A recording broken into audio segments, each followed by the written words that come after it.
Heyecan. Çatı Record. Special for Volkan Kaplan.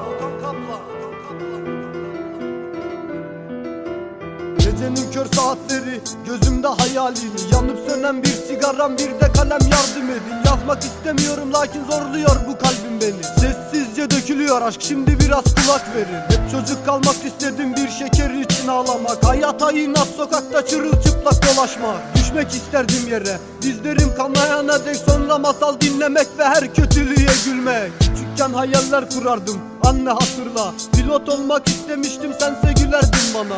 Okunmadan olunmaz demiştin ya, sen hatırla. Hayat öğretti her şeyi, ateşle dönsün baba. Çok çektim baba, bilsen halimi ne haldeyim. Hayat böyle kahpe işte, dostum oldu bak duman. Kurduğum tüm hayalleri yakıyorum durmadan. Sonra içimde patlıyor, mutluyum birkaç saat. Çok değişmişim değil mi, ben eskiden hep gülerdim. Anlattığın masallar gibi değilmiş, öğrendim. Keşke masallar yerine hayatı anlataydın. Şimdi bir sokak yerine başucunda beklerdim. Bak bir gözlerime baba, benziyor mu eskisinde? Yıllar önce bıraktığım doğandan eser mi var be? Çürüyüp gidiyorum ben her gece harabelerde. Sense bir rüyadasın, uyan artık uyan be. Sen gidince yokluğunla dağıldı tüm hayatım. Yüzüme gülen herkesi dost sanıp da aldandım. Uyandım artık ama yokluğuna alıştım. Sen gibi herkes yalanmış, çok geç oldu, ayıktım.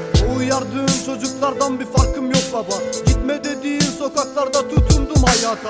Belki haklısın baba, yaşanmaz o kulvarda. Ama ben her şeyimi ayıkken kaybettim baba. Kızman olur haklısın, sonun böyle olmamalı. Her gecenin sabahında gözüm kanla dolmamalı. Hep diyordun ya sen baba, dışarıda bir hayat var. Peki hiç düşünmedin mi bu çocuk nasıl yaşar?